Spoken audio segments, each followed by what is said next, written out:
আমি বেঁচে থাকলে আমি গাজী হিসেবে লড়বো, আমি মরে গেলে শহীদ হয়ে আল্লাহর কাছে চলে যাব। হাদি হত্যার বিচার চাই। কিশোরগঞ্জের ঐতিহাসিক পাগলা মসজিদের দান বাক্স থেকে এবার পাওয়া গেছে এমনই একটি চিরকুট। আর এই সংক্ষিপ্ত চিরকুট এখন সামাজিক যোগাযোগ মাধ্যমেও ব্যাপক আলোচনার জন্ম দিয়েছে। শুধু হাদি হত্যার বিচার চাওয়াই নয়, একই দান বাক্সে পাওয়া গেছে বাংলাদেশের ফুটবল দলকে 2030 সালে বিশ্বকাপে দেখতে চেয়ে এক ফুটবল প্রেমীর আবেগঘন প্রার্থনাও। শনিবার সকাল 7টায় 6 মাস পর খোলা হয় কিশোরগঞ্জের ঐতিহাসিক পাগলা মসজিদের 13টি দানবাক্স। প্রশাসনের ঊর্ধ্বতন কর্মকর্তা ও মসজিদ পরিচালনা কমিটির সদস্যদের উপস্থিতিতে দানবাক্সগুলো খোলার পর বেরিয়ে আসে রেকর্ড 43 বস্তা টাকা। এরপর মসজিদের দ্বিতীয় তলায় শুরু হয় টাকা গণনার কাজ। সে সময় উদ্ধার করা হয় অসংখ্য নামে বেনামে লেখা চিঠি ও চিরকুট। প্রায় 3 বছর যাবত আমরা গণনা করছি, প্রত্যেকবারই আসা হয়, আমাদের অনেক ভালো লাগে টাকা গুনতে। সবচেয়ে বেশি আলোচনায় আসে একটি ছোট চিরকুট। সেখানে লেখা ছিল হাদি হত্যার বিচার চাই। ছোট হলেও এই বার্তায় ছিল একটি হত্যাকাণ্ডের সুষ্ঠু তদন্ত ও বিচার নিশ্চিত করার আকুল আবেদন।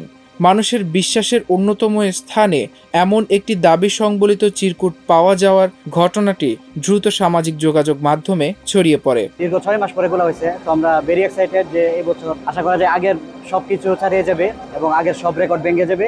অন্যদিকে আরেকটি চিঠিতে এক ফুটবল প্রেমী চিরকুটে লিখেছেন, যেন বাংলাদেশ জাতীয় ফুটবল দল 2030 সালে বিশ্বকাপে খেলার যোগ্যতা অর্জন করে। দেশের ফুটবল উন্নয়ন, খেলোয়াড়দের সফলতা এবং বিশ্বকাপের মঞ্চে লাল সবুজের পতাকা ওড়ানোর স্বপ্ন পূরণের জন্য দোয়া করা হয়েছে ওই চিঠিতে। এখানে বিভিন্ন মানুষ দান খয়রাত করে এবং দান খয়রাত করে তার মনের আশা পূর্ণ হয়। তো মসজিদে নামাজ পড়লে অন্যরকম একটা শান্তি পাওয়া যায়।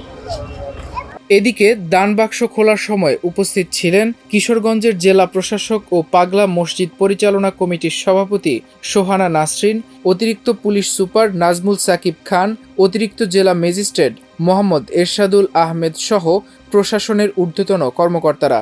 মসজিদ সূত্র জানায়, প্রতিদিন দেশের বিভিন্ন প্রান্ত থেকে ধর্ম বর্ণ নির্বিশেষে হাজারো মানুষ এখানে দান করতে আসেন।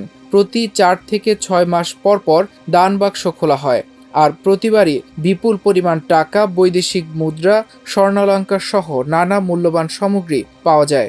এখানে প্রায় সারা বিশ্বের অনেক দেশের টাকা পাওয়া যায়, যেমন বৈদেশিক মুদ্রা আপনার ইরানি, ওমান, মালয়েশিয়া, সৌদি, কুয়েত, অনেক দেশে বিভিন্ন দেশে টাকা পাওয়া যায়।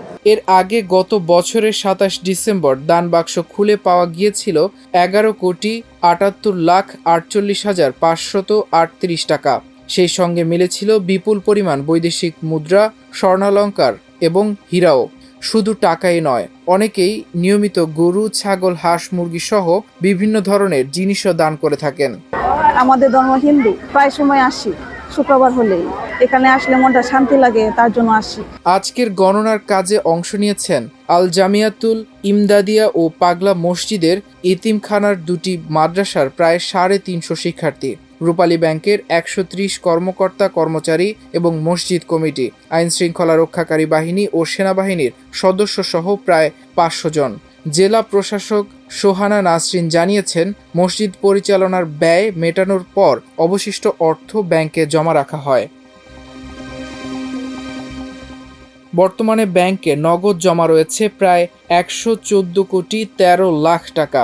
এর সঙ্গে অনলাইনে দান করা আরও প্রায় 25 লাখ টাকার বেশি অর্থ রয়েছে। আজ গণনা শেষে নতুন প্রাপ্ত অর্থ ব্যাংকে জমা করা হবে।